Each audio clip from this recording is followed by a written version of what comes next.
A recent study by the California Brain Tumor Association says that 70% of adults in Berkeley did not know that the Federal Communications Commission has a minimum distance rule that recommends how closely a person should keep a cell phone to their body. The Berkeley City Council, at the urging of council member Max Anderson, unanimously passed a right-to-know ordinance requiring that retailers inform customers that cell phones should not be kept next to the body, such as in a pocket or bra. Councilmember Chris Worthington says the ordinance simply highlights information already available, yet the city expects a backlash from the cell phone industry. It's simple in that all it does is say that at the point of sale, you will have information that is currently already in existence, but it's buried deep in your cell phone or deep in a manual that very few people read. We'll see.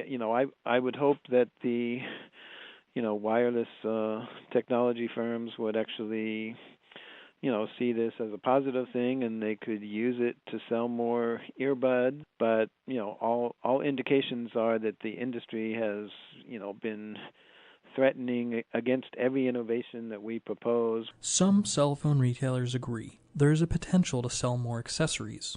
Ali Alaji, manager of GSM Wireless in downtown Berkeley, says it's one more step towards eliminating small businesses from the city. Probably we would make much sales and accessories. As soon as they see that sign, where they be like, oh, I might get cancer if I have it in my pocket or so. I'll be like, oh, we have an accessory for you. It doesn't have to be on your pocket or on your bra or so. A random customer will walk in, think he should buy a phone. Probably when he see that sign's in there, be like, oh, you know what? I really don't want it. I don't want to get cancer. And I feel like it's just too much law. I feel like they're just trying to get rid of the small businesses owners. And they're trying to get maybe corporations here in the city. And those who are small businesses or so, they're just trying to maybe rip them off, leave the city itself or so.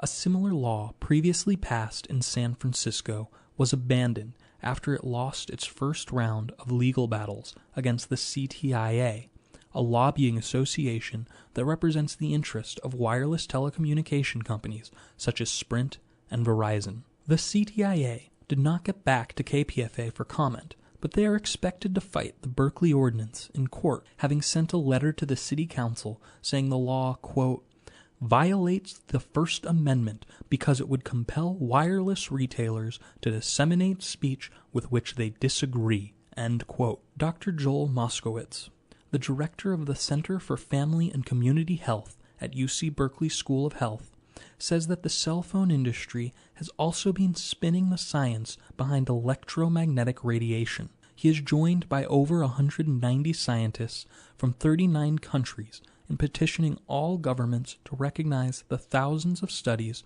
that show cell phones and other electromagnetic frequency emitting devices cause harm. It is frustrating that given the many thousands of studies find these biologic effects that we've known for decades, and yet the industry has been capable, very much like big tobacco, of spinning the science and co-opting the scientists, which is very disconcerting. They've co-opted many of the scientists by agreeing to fund them for 20 years. But my 200 or so colleagues who've signed this petition feel strongly that it's time to take heed and issue precautionary warnings and to tamp down significantly the amount of exposures that we're getting from all this new technology. When KPFA asked a small sample of Berkeley residents what they think of the ordinance, most said that it would have little effect on how they use or purchase cell phones. It would definitely make me think about at least store where I keep it, but maybe not what kind of phone I'm going to get. Yeah, beautiful cell phone is very good for me, not warning. So I think it wouldn't matter to me too much as other people, because I personally value the use of cell phone more than I guess cancer. Cancer everywhere. I've seen it in the body. The only thing that prevented you from getting cancer is your immune system. It would work the same way things like Prop 65 have worked, where if people are sort of flooded with these warnings, that you sort of become numb to it. Besides that, I really can't see Americans giving up their cell phones. I don't care what they do. They're going to keep their cell phones. It's like their right to bear arms almost. They're not going to give it up.